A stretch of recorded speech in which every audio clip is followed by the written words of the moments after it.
এই পেশেন্ট আমার কাছে আনো কেন, এই ধরনের পেশেন্ট আমার কাছে কেন আনো, রাগ হয়ে তার ফাইলগুলো অ্যাসিস্ট্যান্টের উপরে ফিক্কা মেরে বলে যে এই পেশেন্ট আমার কাছে আনো কেন। আমরা জাস্ট ইনফরমেশনটা নিতে আসি আর তারা আমাদের সাথে এটা আমরা কোনোদিনও আশা করি নাই হসপিটাল থেকে। তার প্রথম অপারেশনের সময় তার চোখের বুলেটটা বের করা যায়, তাদের কাছে ইনফরমেশন চাইতে আসার পর তারা আমাদের সাথে মিসবিহেভ করেছে, এটা একটা।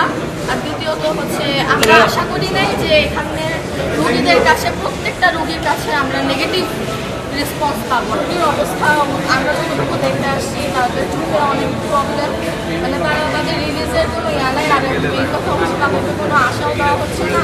আর মেনলি আমরা যতটুকু বুঝতে পারছি কথা বলে তারা হচ্ছে না, 3বার অপারেশন হয়েছে। ডক্টর এসে বলছে যে তার প্রথম অপারেশনের সময় তার চোখের বুলেটটা বের করা যায়, এটা বলে সে তার অ্যাসিস্ট্যান্টের সাথে ওয়ার্ডের মধ্যে রাগ হয়ে তার ফাইলগুলো অ্যাসিস্ট্যান্টের উপরে ফিক্কা মেরে বলে যে এই পেশেন্ট আমার কাছে আনো কেন, এই ধরনের পেশেন্ট আমার কাছে কেন আনো। এই জিনিসটা জাস্ট আমরা একদম মানে প্রপার ডিটেলস জিজ্ঞেস করার জন্য হচ্ছে এখানে আসি, যে আমরা জাস্ট ইনফরমেশনটা নিতে আসি আর তারা আমাদের সাথে এটা আমরা কোনোদিনও আশা করি নাই হসপিটাল থেকে। হচ্ছে রোগীর অবস্থা আমরা যতটুকু দেখতে আসছি তাদের চোখে অনেক প্রবলেম, মানে তারা তাদের রিলিজের কোনো নাই। আর এই কথা হচ্ছে তাদেরকে কোনো আশাও দেওয়া হচ্ছে না। আর মেনলি আমরা যতটুকু বুঝতে পারছি কথা বলে তারা হচ্ছে এখানে তো আমরা শুধু শিক্ষার্থীদেরকে দেখতে আসি নাই, যারা আন্দোলনে তো সাধারণ মানুষও নেমেছিল, আমরা সবাইকে দেখতে আসছি যে কে গুরুতর অবস্থায় আছে বা কাদের আমাদের সাহায্য প্রয়োজন। আমরা তাদেরকে পার্সোনালি পারি বা যেভাবে পারি সাহায্য করার জন্য আসছি। এখন সাহায্য করতে আসা যদি তাদের থেকে ইনফরমেশন নিতে দেওয়া যদি আমরা এরকম হ্যারাসমেন্টের শিকার হই তাহলে তো হবে না রে ভাই। তাদের তো আমাদের পাশে এসে দাঁড়ানো উচিত, আমাদেরকে সব ধরনের ইনফরমেশন দিয়ে সাহায্য করা উচিত। আমরা ইনফরমেশন চাইতে গেলে যদি তারা আমাদের সাথে এই ধরনের মিসবিহেভ করে, আমাদের ছাত্র সমাজকে নিয়ে যদি তখন তারা প্রশ্নবিদ্ধ করে, তাহলে তো এটি হইল না। তাহলে কিভাবে হবে বলে?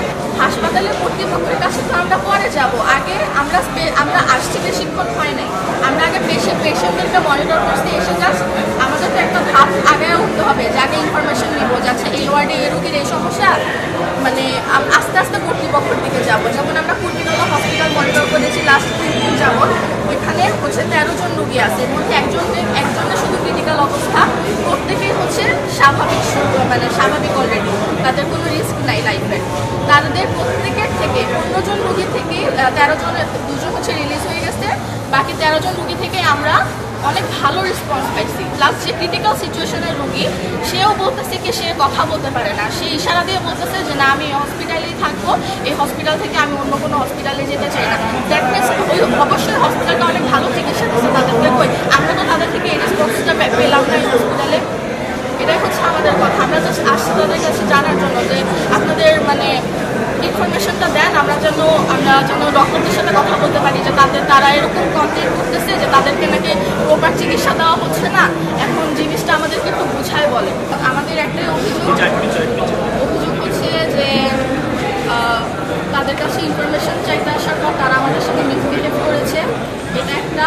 আর দ্বিতীয়ত হচ্ছে আমরা আশা করি নাই যে এখানে রোগীদের কাছে প্রত্যেকটা রোগীর কাছে আমরা নেগেটিভ রেসপন্স পাবো। আমরা ভাবছিলাম হয়তো বা 2-1 নেগেটিভ রেসপন্স দিবে, কয়েকজন পজিটিভ রেসপন্স দিবে, বাট একজন মানুষের নেগেটিভ রেসপন্স দেয় নাই, তার মানে অবশ্যই মানে পজিটিভ। সত্য, বস্তুনিষ্ঠ ও নিরপেক্ষ দৈনিক জনবাণী।